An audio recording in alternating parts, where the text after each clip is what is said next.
Muito bom dia, sejam todos muito bem-vindos a mais uma edição do programa Saúde em Evidência. Que bom começar o sábado com você, abrindo as portas da sua casa para a informação sobre saúde de qualidade chegar.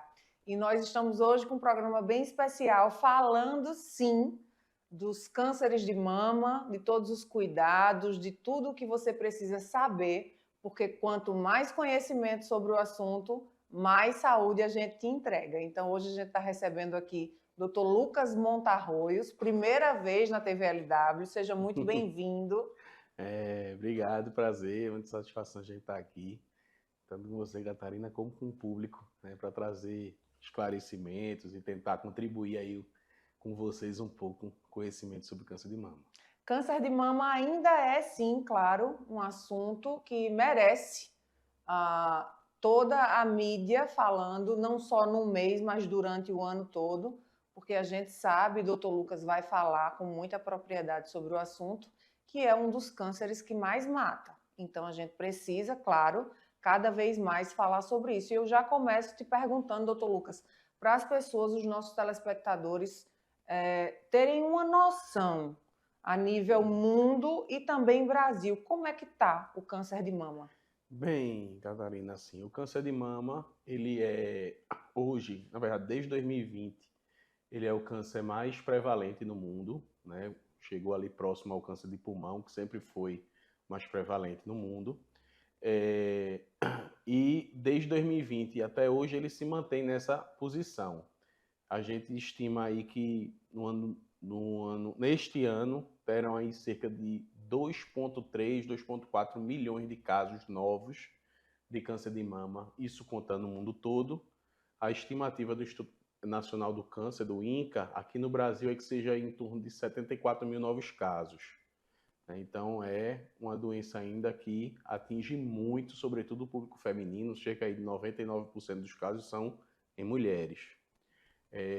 Em relação à mortalidade, o câncer de mama já teve uma mortalidade mais alta, devido a toda essa incidência do câncer de mama. A gente tem muitos estudos, muito investimento em pesquisa, né, nesse tema e tem se desenvolvido muitos novos tratamentos. Então, por conta disso, a gente tem conseguido uma taxa de cura bem alta, em torno de 95%, desde que seja descoberto no início, né? Ainda nas fases iniciais a gente consegue uma boa taxa de cura.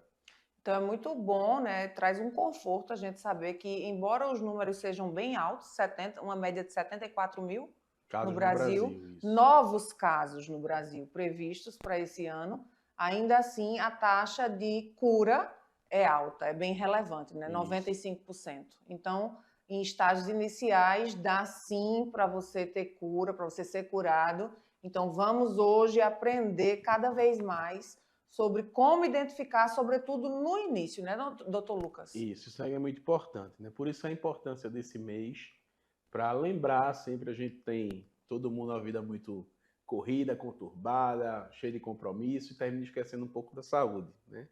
Então a importância da data do Outubro Rosa, que foi o primeiro dos meses desses dedicados a uma doença específica, né? Surgiu lá nos Estados Unidos, uma paciente que teve câncer de mama e fez uma corrida após a cura para conscientização, e essa data ela se perpetua no mundo todo que ela existe.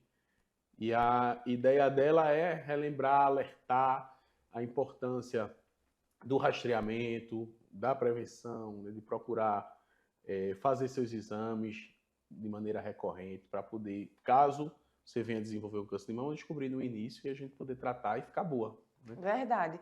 Doutor Lucas, quais são os fatores de risco mais importantes? É claro que quando a gente está falando em alguma doença, a gente precisa antes pensar em saúde, que esse é o foco do nosso programa, que leva o nome de Saúde em Evidência. Então, para evidenciarmos saúde, quais são os fatores de risco e como a gente pode instruir os nossos telespectadores para diminuir esses fatores de risco? Bem, o câncer, ele é uma doença, eu falo muito para os pacientes, que é uma doença de uma pessoa idosa. O que acontece?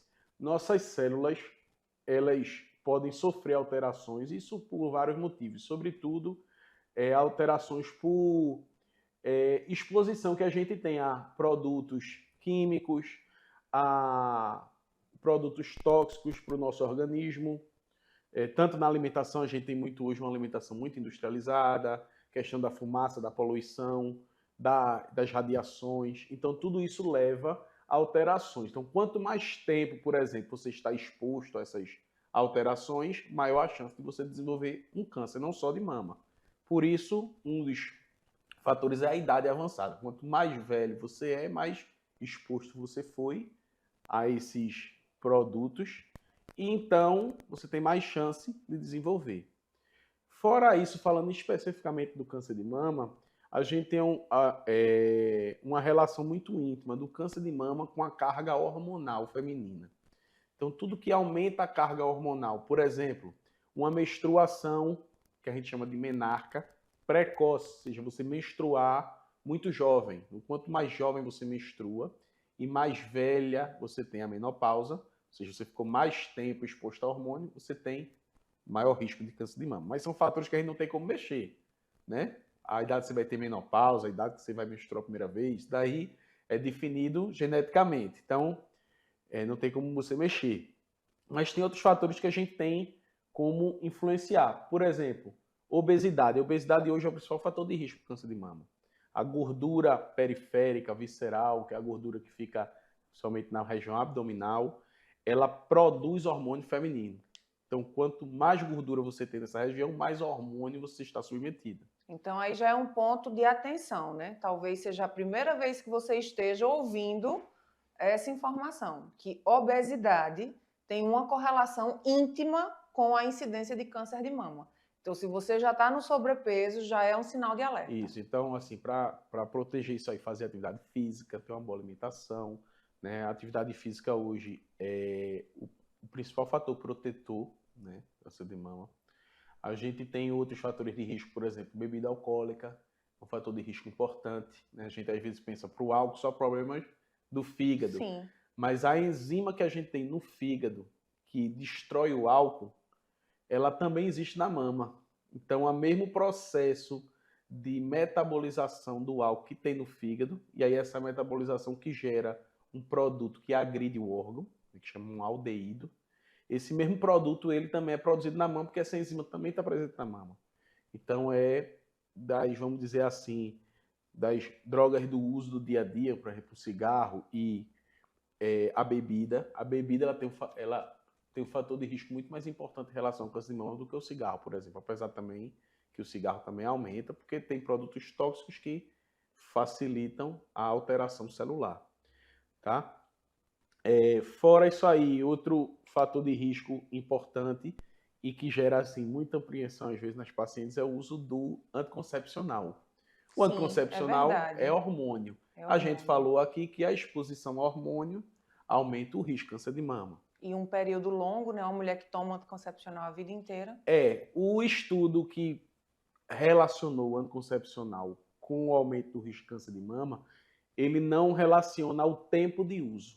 Certo. Mas simplesmente o uso. Se você usa 10 anos, ou se você começou a usar semana passada, esse risco ele aumenta, o que a gente chama de risco relativo, que é um risco em relação a um outro. O risco habitual, ou seja, normal, uma mulher que não tem nenhum fator de risco importante, ela tem cerca de 10% de chance de desenvolver o câncer de mama durante a vida, ou seja, 1 a cada 10. Se você usa anticoncepcional, comparado a essa mulher, você aumenta em 7%. Não é um aumento tão grande, seria, vamos dizer, 10,7%, sairia de 10 para 10,7%. Então tem um aumento, um leve aumento, mas é um aumento que, assim, caso a pessoa realmente tenha indicação de fazer o tratamento ou de uma reposição hormonal, que também é o hormônio, né? Ou de um anticoncepcional, desde que esteja bem indicado, é um risco controlável, né? Algo que vai trazer muito risco para aquela paciente. Agora, num caso de uma paciente que tem um histórico familiar importante de câncer de mama, por exemplo, ou que já teve outros casos de câncer ginecológicos, né? Câncer de ovário, câncer de útero, que são mais relacionados à questão hormonal, é importante que você, antes de fazer algum tipo de anticoncepcional, converse direitinho com o ginecologista para ele avaliar essa questão do risco-benefício, tá? Mas é um tratamento seguro, apesar desde que seja feito, né, numa paciente que tenha condições de fazer, a gente diz. Doutor Lucas, parece boba a pergunta que eu vou fazer, mas muito provavelmente quem está aí durante alguns anos já assistindo, lendo, se informando sobre cânceres de mama, é verdade que o uso do sutiã, tem uma questão aí, né, com o uso do sutiã. Pode... Tem muita dúvida, É né? mito ou é verdade isso aí, doutor Lucas? Veja, são dúvidas assim, que o pessoal pergunta muito em consultório, né? O uso do sutiã apertado, se pode dar algum câncer de mama, ou aquele sutiã que tem o aro embaixo, né, o ferrinho, que fica aquela região, geralmente, a base da mama, onde fica o ferrinho batendo, fica um pouco mais densa, mais dura. O paciente pergunta muito, mas não é verdade, tá? É um mito isso aí. Foram feitos estudos sobre isso, inclusive. Então nem é tão boba assim a pergunta, né? Se Não, fizeram não é tão estudos... boba, não é tão boba. Foram feito estudo, tanto questão do formato, o sutiã pequeno, o sutiã grande, se aperta, se não aperta. Não tem nenhuma relação, o formato, o tipo de sutiã que você usa com o câncer de mama. Em relação a isso, pode ficar sossegado, pode usar aí seu sutiã tranquilamente, que não tem nenhum problema, nenhuma relação. Me diga uma coisa, não faz muito tempo, e vira e mexe esse questionamento aí, volta principalmente agora de alguns anos para cá, ou até décadas, uma década para cá, se evidenciou muito o uso de produtos veganos e o contraponto era sempre a quantidade de malefícios que, por exemplo, os desodorantes antitranspirantes trazem para a nossa saúde. O uso dos desodorantes antitranspirantes tem alguma correlação que a gente precise cuidar com relação ao câncer de mama? Veja, em relação ao câncer de mama, isso é outra pergunta interessante, Catarina. Na realidade, o uso do desodorante antitranspirante, a maioria deles tem a presença de alumínio. Sim. O alumínio em si é um metal e existe relação em alguns estudos do metal, do uso do alumínio, com a ação do alumínio na célula com o desenvolvimento de câncer, isso em geral. Então, se fez uma associação de que o uso do desodorante pode dar câncer de mama, porque a axila está perto da mama, é ali do lado, então deve passar alumínio para a mama e causar câncer. Quando se foi estudar isso realmente, fazer uma avaliação dos pacientes que fazem uso desse tipo de produto e ver se nesse grupo de pacientes existe uma taxa maior, não foi encontrado esse aumento de taxa. Apesar de ser encontrado alumínio nas células das células da mama em maior quantidade do que o habitual, não se mostrou uma relação da presença desse alumínio com o surgimento do câncer. Eu gosto muito de falar aos pacientes, nem tudo que funciona, o que acontece fora do corpo é verdade no nosso corpo. Por exemplo, a gente sabe que lavar as mãos, a gente vai matar os vírus, a bactéria que tem nas mãos. Mas nem por isso, se eu tiver com a infecção, eu vou comer o sabão ou o detergente. Sim. A gente sabe que ele destrói, mas não necessariamente vai fazer bem para o nosso corpo. Verdade. Porque ele vai gerar... O organismo problemas. Vivo, ele tem outras coisas acontecendo ali. Não é só aquele processo. E um processo sempre influencia no outro. Então, apesar de ter essa relação, né, de existir essa correlação do alumínio com o câncer, para o câncer de mama, o uso de antitranspirante ainda não foi comprovado que causa nenhum tipo de problema. Perfeito. A gente vai precisar ir para um breve intervalo, daqui a pouquinho a gente volta e eu aguardo você. Aqui na Impact, nós entendemos que cada negócio é único. É por isso que oferecemos uma variedade de serviços personalizados para atender às suas necessidades específicas. Desde o desenvolvimento de sites modernos e intuitivos até o design gráfico criativo, passando pelo gerenciamento estratégico de mídias sociais. Também contamos com uma consultoria dedicada a fornecer soluções estratégicas em finanças, gestão de dados e logística para empresas de todos os portes. Estamos aqui para ajudar sua empresa a se destacar no mercado. Com a Impact, você terá acesso a uma equipe dedicada e experiente, pronta para impulsionar o seu sucesso. Vamos trabalhar juntos para alcançar seus objetivos e superar suas expectativas. Pensa na sua saúde. salas fixas, salas virtuais e salas de reuniões. Tudo em uma estrutura moderna e funcional. Precisa de um auditório? Temos capacidade para até 60 pessoas. Perfeito para eventos corporativos.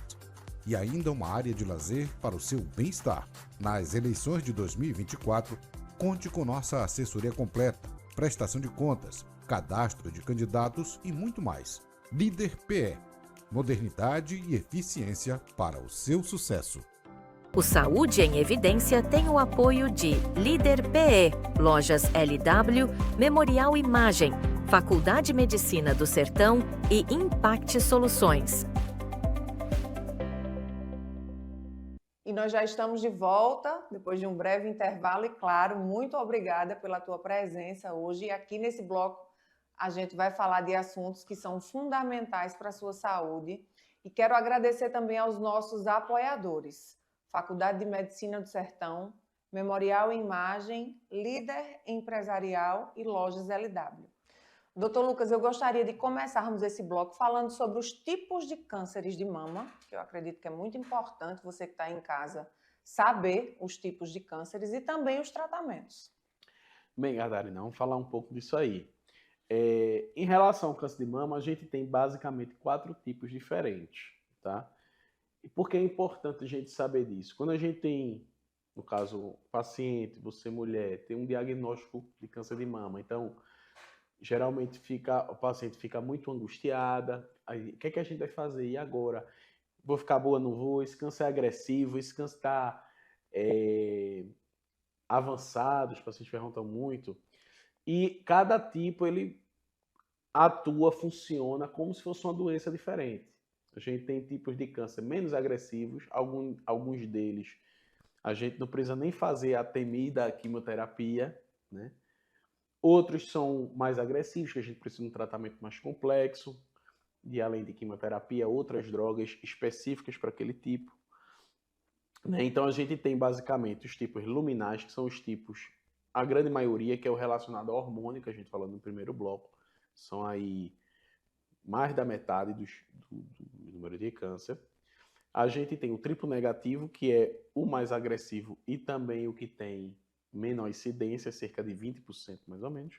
E tem o HER2, que fica ali no meio do caminho, entre o luminal e o triplo negativo.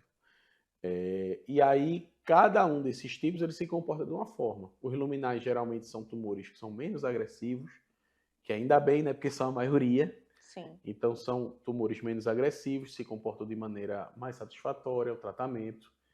E também tem uma linha de tratamento específica para eles que a gente chama de hormonioterapia, que é o comprimido, o famoso comprimido, que a paciente, às vezes, eu vou tomar o comprimido, não vou tomar, que é um tratamento geralmente oral, que é feito em casa por um período longo, de 5 a 10 anos, a depender do tipo, do grau que está a doença e da idade da paciente, tem vários fatores que a gente usa para definir isso aí. Tem o HER2, que tem, além da quimioterapia, um tratamento específico para ele, e o triplo negativo, que é um pouco mais complexo, mas a gente hoje tem conseguido desenvolver mais tratamentos para ele, porque era um tipo que, além de ser mais agressivo, ele não tinha um arsenal, um número de drogas muito grande para tratar ele, então dificultava um pouco. Então, tem 2 questões importantes. A natureza do câncer. Isso. E o tempo que esse câncer é identificado. O Isso, estágio perfeito. que esse câncer é identificado. É isso? Isso, exatamente. Logicamente, mais cedo a gente consegue descobrir aquele câncer, maior a chance de cura, porque é uma doença menor, é uma doença que o tratamento menor ele facilita a cirurgia, então a gente consegue fazer uma cirurgia menor para o paciente, a gente consegue fazer uma carga de droga menor, às vezes um tratamento mais enxuto, né, para paciente. Então, não é só a questão, muitas vezes, o tamanho, eu descobri com 1 centímetro ou eu descobri com 4 centímetros. Só porque foi 4, quer dizer que eu não vou ficar boa? Não, você vai ficar boa. Você vai ser submetido a um tratamento mais prolongado, mais intenso, que vai trazer mais efeitos colaterais, né? mais pesado, que a gente chama, enquanto a outra paciente que descobriu no iníciozinho, ela vai fazer um tratamento mais enxuto e vai ter o mesmo resultado que você vai ter. A questão é que o processo para aquela paciente vai ser muito mais tranquilo de passar. Quando o câncer ele é descoberto no estágio inicial, necessariamente ele também precisa de cirurgia ou ele é só medicamentoso? Veja, o câncer de mama, para o câncer de mama, a cirurgia sempre está incluída. Sempre. Tá? Há poucos anos foram tentados alguns estudos para suprimir a cirurgia, retirar a cirurgia, né? Em caso, por exemplo, uma paciente que tem um câncer de mama que vai fazer uma quimioterapia antes da cirurgia, que a gente chama neoadjuvante. Ela fez essa quimioterapia. Aí, depois da quimio, que ela fez as drogas, o remédio, o tratamento, aí a gente vai fazer os exames para cirurgia. E nesses exames a gente não encontra mais o tumor, sumiu, desapareceu completamente. Será que eu preciso realmente operar ou não? Então, se tinha essas perguntas, né? E aí, vamos tentar fazer o quê? Vamos fazer só uma biópsia da área onde estava? E aí foi tentado fazer, mas se viu que mesmo assim, quem não operou, a chance da doença voltar era maior. Então, ainda hoje, a cirurgia ela não tem como a paciente não fazer. A gente sempre faz. Logicamente que quando a gente oferece à paciente um tratamento medicamentoso antes da cirurgia, a ideia da gente é que na cirurgia a doença ela não exista mais. Mas a gente precisa da cirurgia para ter certeza, porque se o paciente tiver uma célulazinha que seja que ficou lá, depois de um tempo essa doença vai voltar. E aquela célula não aparece no exame de imagem. Então, às vezes, você assumiu, fiz a quimioterapia, fiz a ultrassom, não viu nada. Certo, mas se tiver uma célula, a ultrassom não vai ver, mas a doença vai voltar.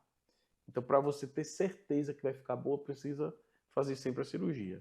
Deixa eu lhe perguntar, eu entendi perfeitamente, foi ótima a sua explicação, mas agora, fazendo um link ainda com o mesmo assunto, né, de casos cirúrgicos, eu já entendi que, independente da natureza do câncer e do tempo em que ele seja descoberto, vai sim ser necessário a cirurgia.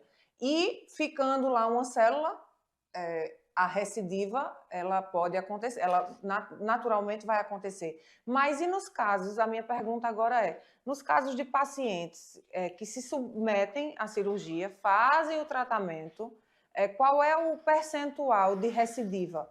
Porque eu acredito que você que está em casa, talvez você ou alguém que você conhece, muito provavelmente você conhece alguma mulher ou algum homem também que passou pelo câncer de mama, sabe que existe, né, doutor Lucas, esse temor de eu me sujeitar a um processo de cirurgia, a um tratamento com quimioterapia, radioterapia, e depois, esse tempo, né, de 5, 10 anos de tensão de que esta doença pode voltar. A recidiva do câncer de mama, percentualmente, como é que está? Veja, a recidiva ela varia com os tipos, né? Eu gosto muito de explicar assim, vamos pensar assim, vamos dizer que o câncer de mama seja um cachorro, você quer um cachorro, mas tem o pitbull e tem o poodle, né? Os dois são cachorros, mas cada um é de um jeito. Cada um com sua né? natureza. Então, exatamente. Então, tem os cânceres de mama mais agressivos, sobretudo triplo negativo e o R2, eles são câncer de mama que tem uma recidiva maior. E, geralmente, a recidiva ela é maior nos primeiros anos de acompanhamento, ali nos 2 primeiros anos. Os luminais têm uma recidiva menor e, geralmente, mais tardia. Às vezes, o paciente tem uma recidiva 10 anos depois.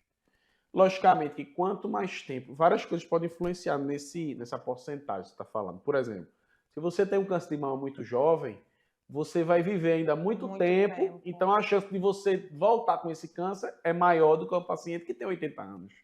Porque provavelmente ela vai falecer de outra coisa do câncer voltar.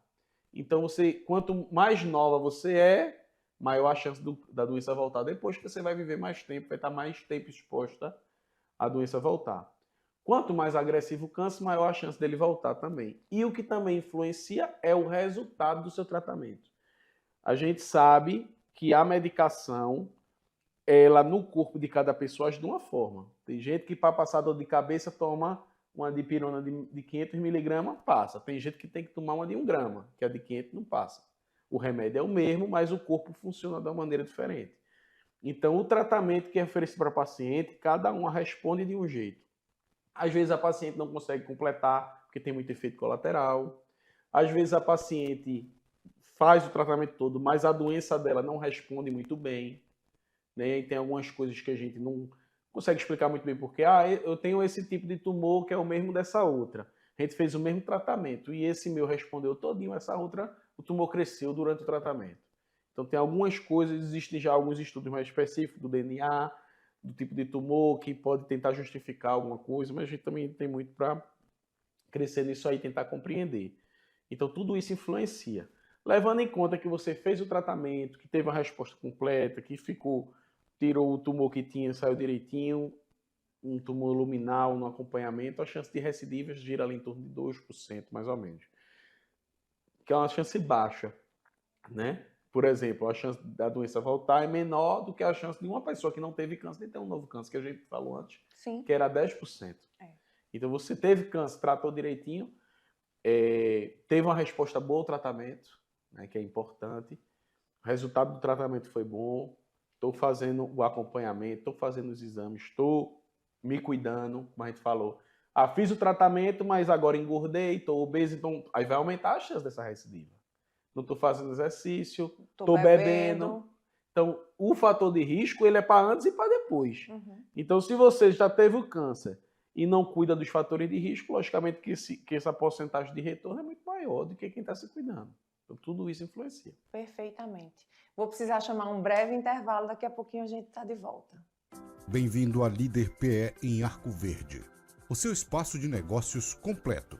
Aqui você encontra locação de salas fixas, salas virtuais e salas de reuniões. Tudo em uma estrutura moderna e funcional. Precisa de um auditório? Temos capacidade para até 60 pessoas.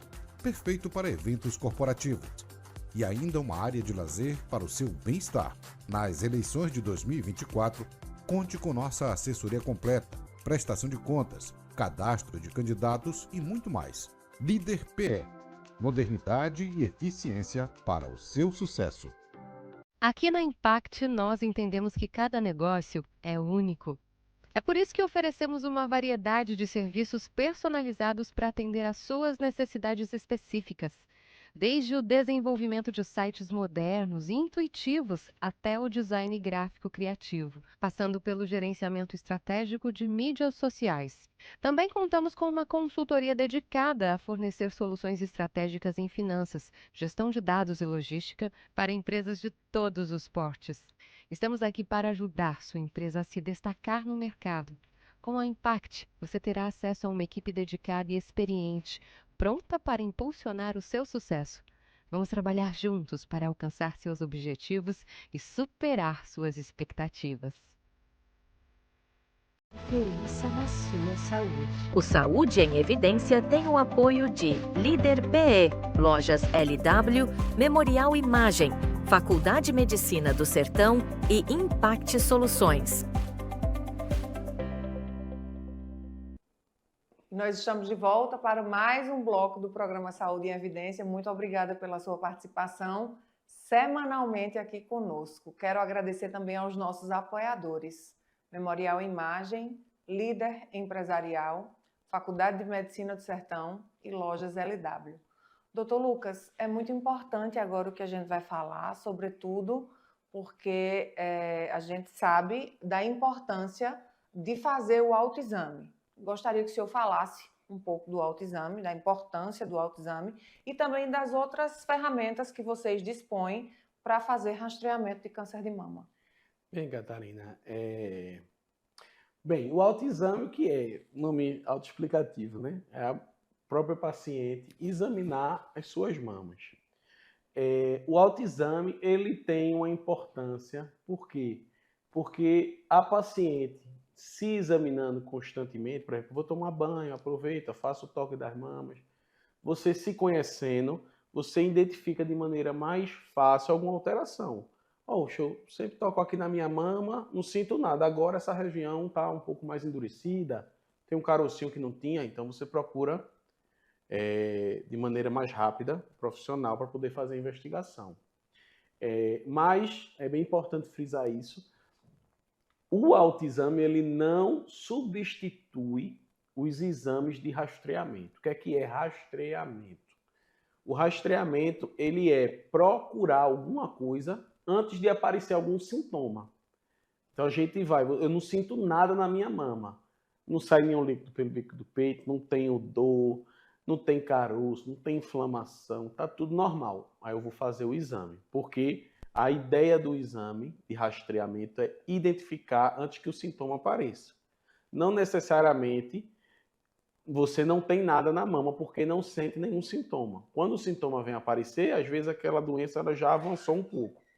Então a ideia da gente é tentar encontrar e identificar essa alteração antes do surgimento de algum sintoma.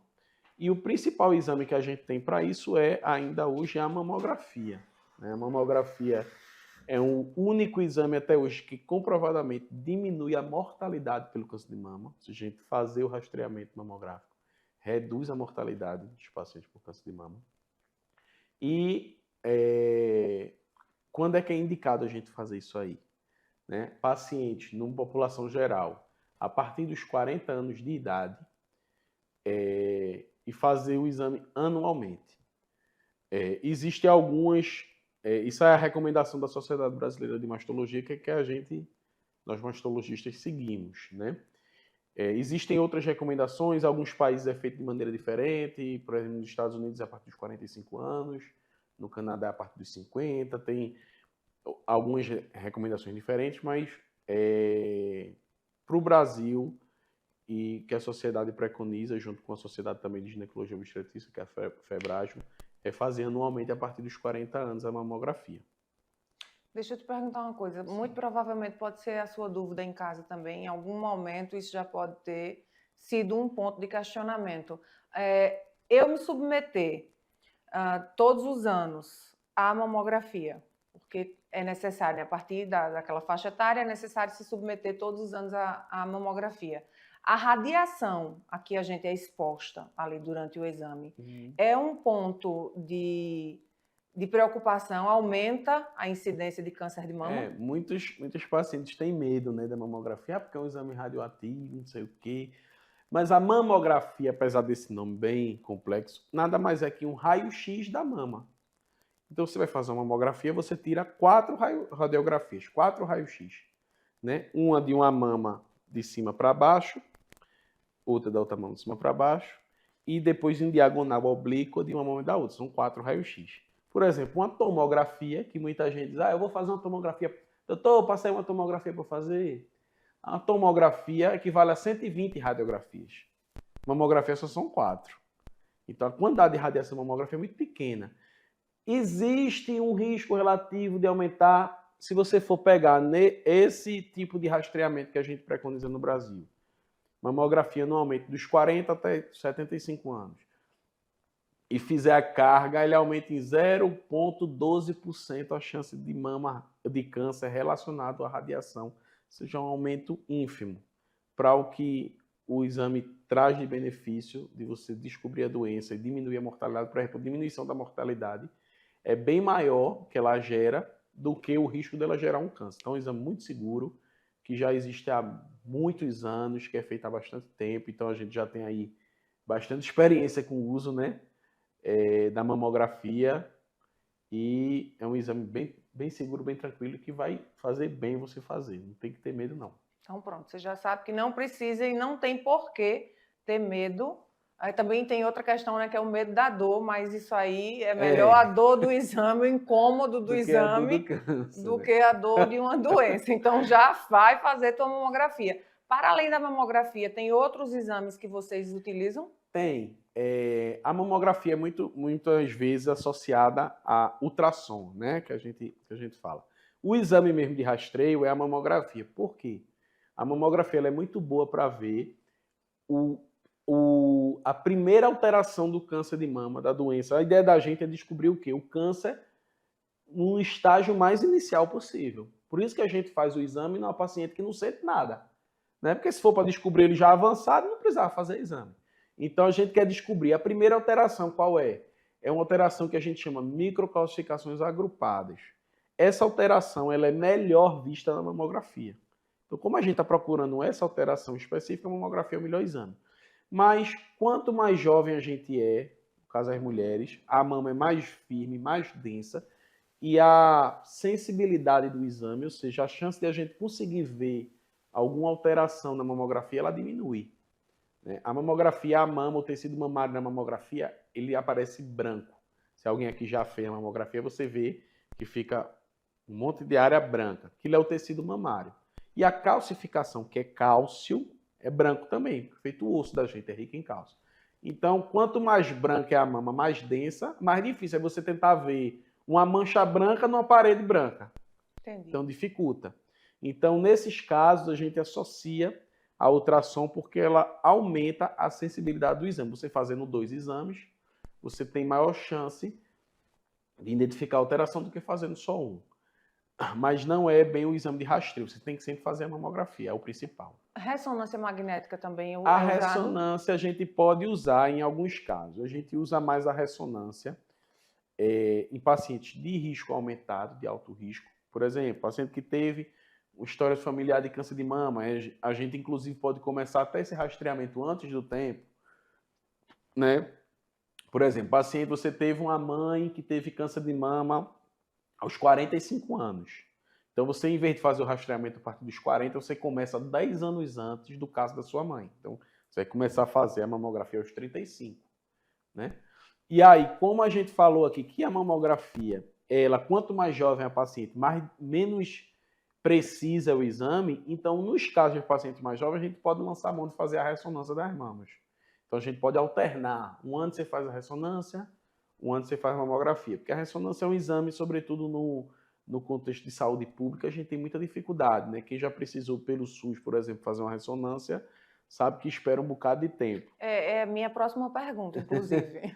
Então, é um exame que não é fácil, não é todo lugar que tem, é uma máquina que é cara, que exige uma certa estrutura, então você mora numa cidade de menor porte, como tem aqui várias, aqui ao redor de Arco Verde, que não tem, mas a mamografia tem. Passa o carro na sua rua, você sai de casa, faz, é um exame mais tranquilo, que em todo canto você consegue fazer, então também tem a utilidade. Quando a gente fala em saúde pública, a gente tem que pensar não só no melhor exame, mas o quanto aquele exame quantos pacientes vão ter acesso àquilo ali. Nem sempre um negócio que é muito bom, todo mundo vai ter acesso, então ele não é útil, né? A gente tem que também associar a facilidade do acesso, né, de qualquer pessoa àquele exame com a eficácia daquele exame em encontrar o que a gente procura.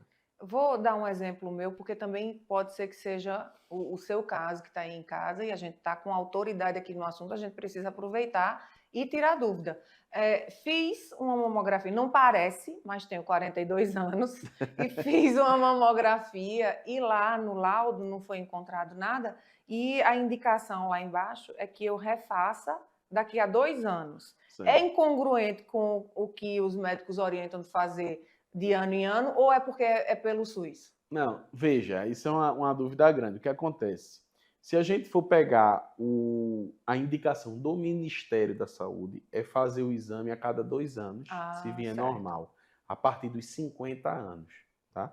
Esse é o que o Ministério da Saúde do Brasil Preconiza. indica. Certo. A indicação da gente como mastologista é um pouco diferente. A gente prefere, porque se você perde ali aquela janela, vamos dizer, dos 40 aos 50 sem o exame, ali a gente tem cerca de 15% dos casos nesse grupo etário. Então você vai deixar de identificar a doença em 15% das mulheres. Quantas mulheres a gente não tem no Brasil? Vamos botar aí mais da metade da população, mais de 100 milhões de mulheres, né? Então, você pegar aí 15% de 100 milhões é um bocado de gente.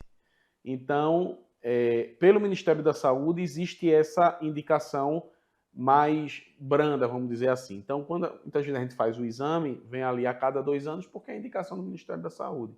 Não está errado ser a cada 2 anos, mas a gente que trabalha com câncer de mama, a gente segue uma recomendação um pouco mais restrita, mais agressiva nesse sentido, de fazer o exame anualmente. Pode ser até uma estratégia, né? Já que no público a gente só consegue a cada 2 anos, a gente pode intervalar.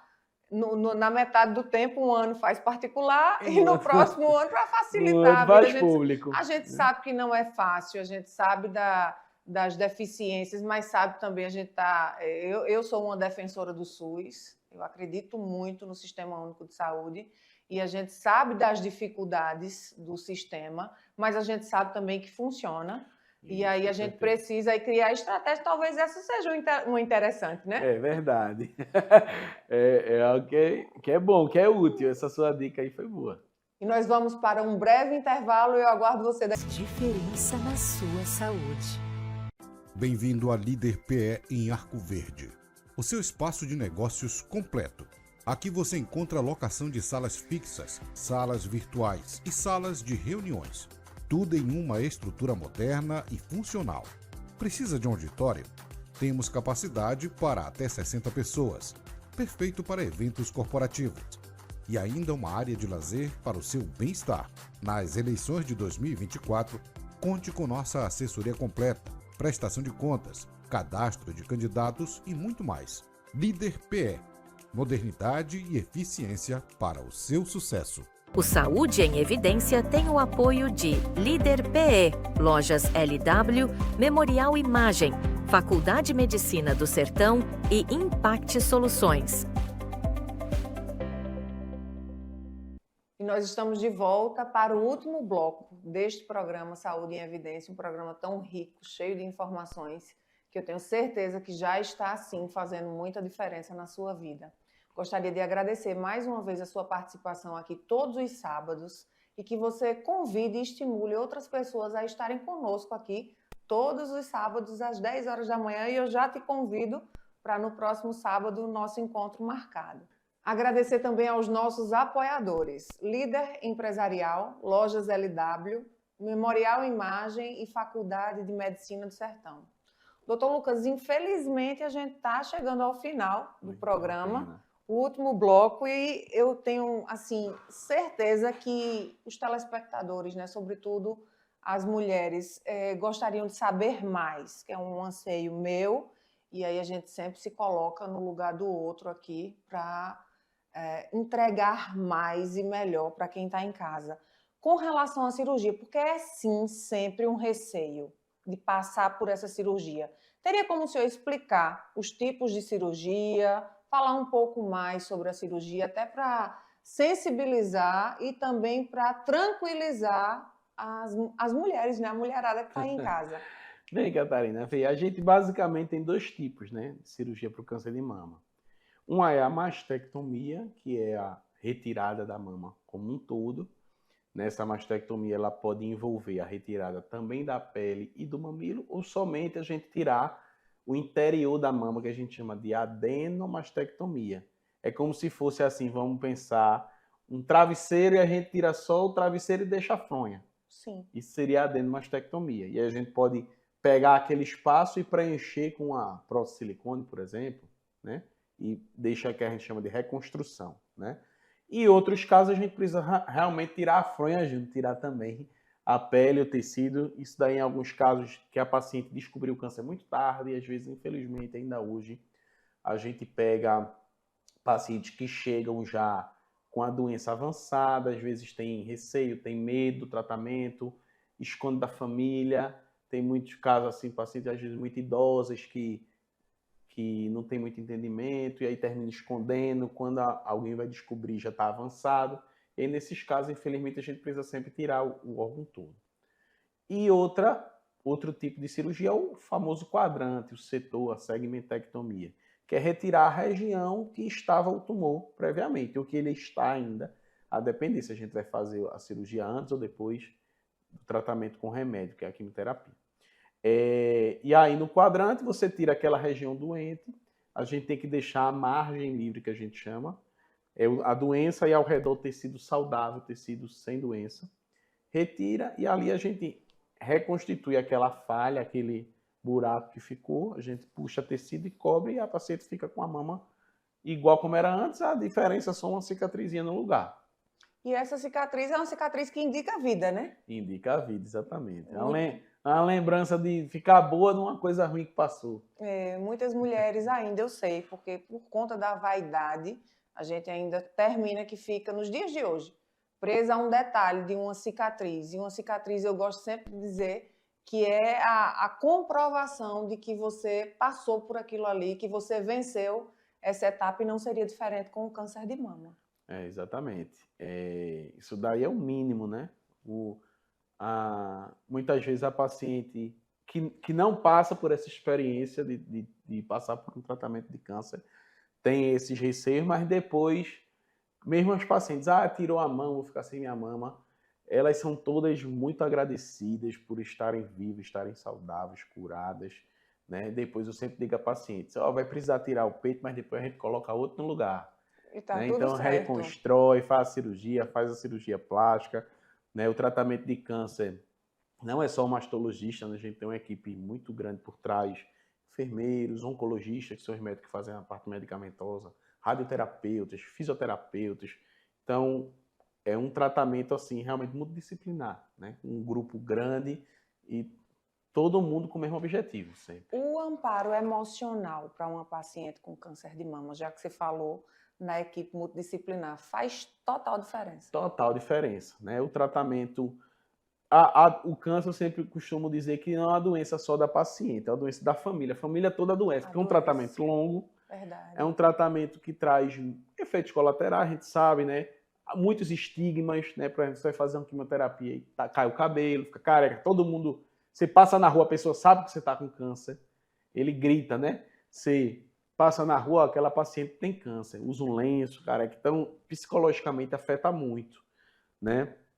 Então acompanhamento psicológico é essencial, não só para a paciente, mas para a família também. Às vezes é uma situação de ser um parente próximo, às vezes é uma mãe que está cuidando de um filho com câncer, ou o contrário também, e isso traz muita angústia para o familiar, né? Então, para o familiar também ter força para estimular o paciente a manter o tratamento, a comemorar as pequenas conquistas, as melhoras, que se você fizer realmente o tratamento direitinho, pode ter certeza que a chance de você ficar boa é muito grande. Então, que bom que o Dr. Lucas hoje, nesta manhã de sábado, traz boas notícias para nós. Apesar de os números serem altos, importantes, o número também de cura é bem alto e bem importante.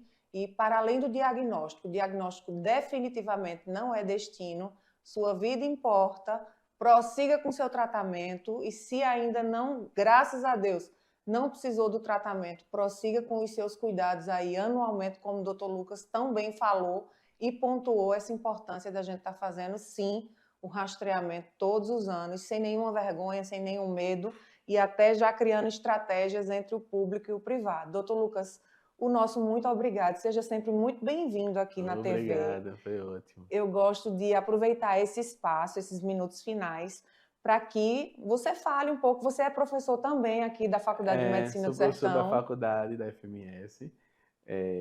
Fora isso, eu atendo aqui no Memorial Arco Verde, né? Tanto no Memorial Onco, né? Que é um serviço do SUS que a gente tem lá para pacientes com câncer, quanto no privado, né? No consultório particular, a gente também faz cirurgias lá. E fora isso tudo, ainda tem um tempinho para dar aula. Eu gosto bastante da parte acadêmica. E aí já estou há 1 ano e meio, mais ou menos, lá na faculdade, com um grupo de lá, um pessoal muito, muito bom, muito dedicado. Doutor Lucas, você é daqui? Não, sou do Recife.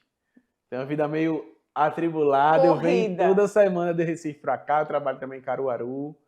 Quando tá jovem, tem que aproveitar. Tem que aproveitar. Então é bom porque o programa Saúde em Evidência é um programa que ele é veiculado desde Recife e região metropolitana até Serra Talhada. Então, aí, Caruaru, Pesqueira, os seus pacientes estão aí nos ouvindo, nos vendo. Então, ótimo. A gente tem aqui realmente pacientes de um monte de cidade, um monte de lugar. E são todos, cada um com sua história, com suas dúvidas, mas, assim, sempre muito acolhedores. A gente com eles e eles também com a gente, né? Que apesar da correria, do cansaço, é muito gratificante poder contribuir um pouco com a saúde das pessoas que mais precisam. É verdade. Tem rede social que possa compartilhar? Tem. O meu Instagram é @lucasmontarroios. Montarroios não é muito fácil de escrever, mas verdade. Você coloca aí na telinha para o pessoal poder ver. E é isso aí. Doutor Lucas, alguma mensagem para as mulheres, alguma mulher ou algumas mulheres ou muitas mulheres que estejam passando agora por esse enfrentamento. Está com câncer de mama, foi diagnosticada, uma mensagem final aí para essas nossas telespectadoras que estejam enfrentando esta doença nesse momento. Bem, eu costumo dizer, né, para os pacientes, é que câncer não é sentença de morte. Muitos pacientes se desesperam, assim, tive diagnóstico de câncer, acabou a vida, vai ter mal o que fazer, e na verdade o contrário, né? Eu vejo muito assim como uma oportunidade de crescimento, é um tratamento que é longo, que não é fácil, mas que é possível vencer, né? Desde que você se dedique, se esforce, você não está sozinha, né? Tem o médico que está lhe acompanhando, com certeza, está lá para lhe dar todo o apoio, não só ele, mas como eu falei aqui, né? Existe toda uma equipe que está ali para lhe apoiar, para lhe ajudar seus familiares, e que quando você menos espera, o tratamento passa rápido. E para os pacientes que não têm câncer de mama, né, a mensagem final que a gente, nesse mês importante, é a gente lembrar do rastreamento, não relaxar com a saúde, fazer os exames, se cuidar dos fatores de risco, sobretudo você, se tiver história na família, né, não só do câncer de mama, mas outros cânceres também, que pode estar relacionado a algum câncer de ovário, câncer de próstata, por exemplo, seu pai por um acaso teve, né? Então, tá atenta, se cuidar, fazer exercício físico, se alimentar bem, que a chance de você ter algum problema desse tipo diminui, não só para a mama, mas para os outros tipos, né? Existem aí, eu sempre digo, o corpo tá aí para arrumar doença. É verdade. Então, a gente tem que cuidar, não só da mama, mas da saúde como um todo. Então, vamos nos cuidar e a gente continua, sim, falando sobre saúde. No próximo sábado, às 10 horas, é o nosso encontro. Eu aguardo você.